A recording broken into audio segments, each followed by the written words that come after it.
The design of planned attacks on buildings inside the U.S. and how operatives were directed to carry them out. That is valuable information. Who have the responsibility to protect the American people. He told us the operatives had been instructed to ensure that the explosives went off at a point that was high enough to prevent people trapped above from escaping. He gave us information that helped uncover Al-Qaeda cells' efforts to obtain biological weapons. This is Building 7, a 47-story skyscraper that fell on the afternoon of September 11th. The government says that fire brought it down. However, 1,500 architects and engineers concluded it was a controlled demolition. Over 6,000 of my fellow service members have given their lives. And thousands of my fellow first responders are dying. I'm not a conspiracy theorist. I'm a structural engineer. I'm a New York City correction officer. I'm an Air Force pilot. I'm a father who lost his son. We're Americans, and we deserve... I lost my husband. My son. My uncle. My nephew. September 11th, 2001. Most people don't know a third tower fell that day. The government says fire brought it down. The collapse of World Trade Center 7 was primarily due to fires.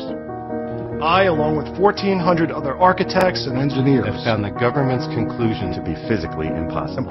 Impossible. We need the truth about what happened that day. Go to rememberbuilding7.org. Why it fell, why it matters, and what you can do.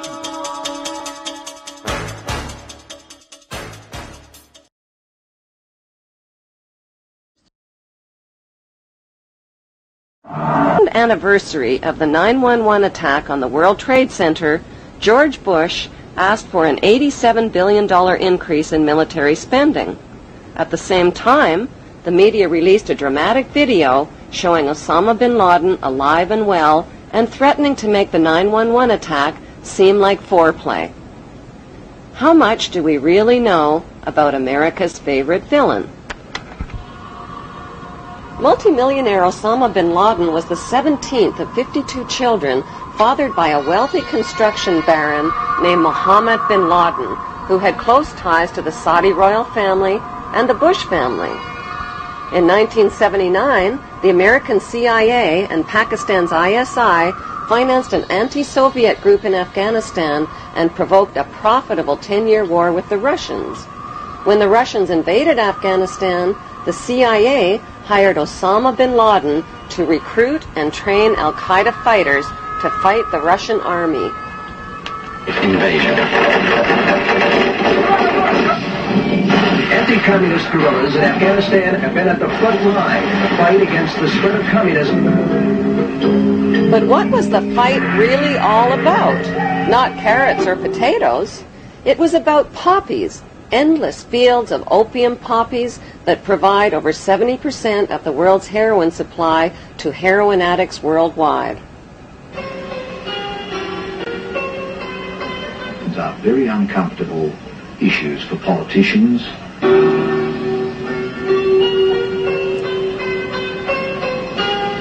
It was a dramatic story, but the media failed to tell us the less heroic side of Afghanistan's freedom fighters. America's new friends had become hooked on the economics of the poppy. During the war, many of the mujahideen radically increased the production of opium, the raw ingredient of heroin. The international drug trade began in 1606 when Queen Elizabeth I built England's wealth by trafficking illegal opium from India to China. British East India Shipping Company and profited handsomely, not just from drug trafficking, but from trafficking African slaves with her slave trader, John Hawkins.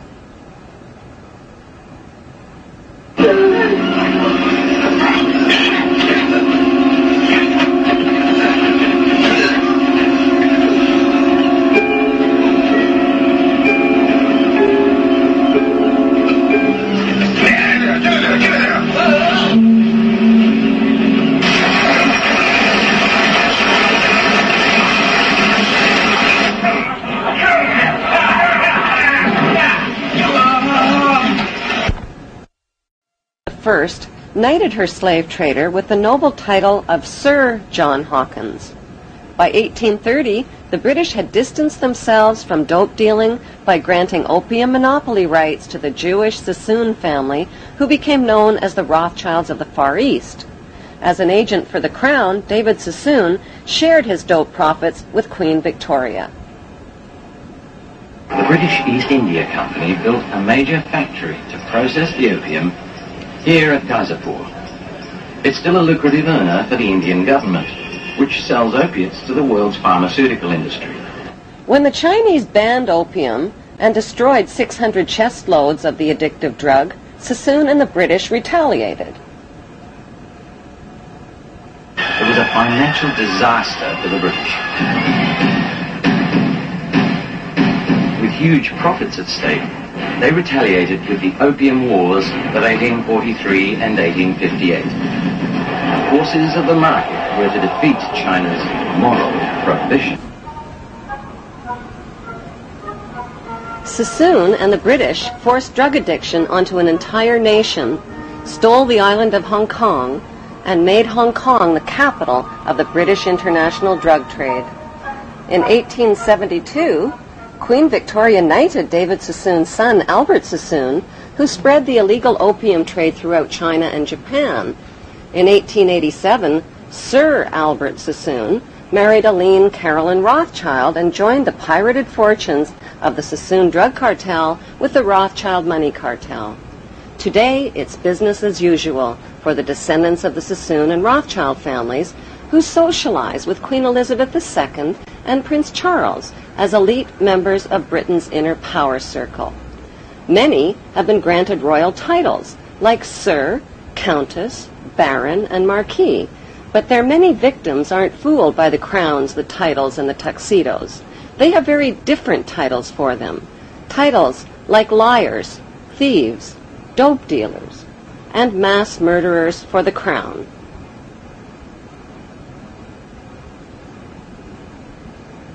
On the other side of the Atlantic, a member of the same opium smuggling syndicate, Samuel Russell, founded Yale University's Skull and Bones Brotherhood with drug money. Exclusive members were financed into political power positions in the CIA, the U.S. Supreme Court, and the White House. When Skull and Bonesman George Bush Sr. became CIA director in the 1980s, the CIA recruited Osama bin Laden to train al-Qaeda and Mujahideen fighters in Afghanistan. The job of Osama's trainees was not just to fight the Russian communists, it was to run Afghanistan's multi-billion-dollar opium trade. Heroin, manufactured from Afghan opium, supplied $250 to $300 billion annually to Wall Street and the U.S. banks. Authors Alfred McCoy and Michael Levine tied the CIA to this unholy drug alliance and received national attention when the CIA tried to suppress their books. Michael Levine became a best-selling author when he wrote about his experience of this unholy alliance. After 30 years' distinguished service with the DEA, he could write with some authority. You could look at what they did to me as an example in microcosm of Central Intelligence's actions and the State Department in completely subverting the drug war. You know, the drug war was something that only existed in the minds of Americans, on the streets of America, for kids like my brother, for cops who died. There was no drug war. The biggest drug dealers in the world were given a license to sell drugs to Americans to support themselves. And this continued right down from Southeast Asia, through the Mujahideen, through the Contras. But how was the heroin smuggled into the United States? One of America's most gruesome secrets is that during the Vietnam War, heroin was smuggled into the United States by hiding it inside the body bags of dead American soldiers.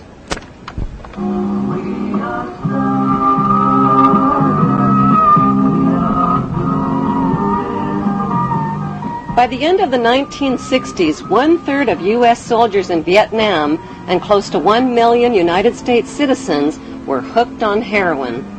Drugs like LSD, mescaline, marijuana, and hashish also swamped the streets and college campuses of America.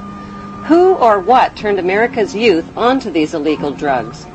Celebrity anti-war activists like Aldous Huxley, Timothy Leary, Allen Ginsberg, and Bertrand Russell sold America's youth on acid rock, tripping out, and one world government. Their financing came from the Warburg Banksters and IPS, Institute for Policy Studies. Over 100 million doses of LSD that hit the streets of America were purchased by Timothy Leary and Alan Dulles through S.G. Warburg's Sandoz AB Pharmaceutical Company in Switzerland. Free sample-sized packages of acid were handed out not only on college campuses, but at rock concerts, where musicians persuaded millions of fans to get high.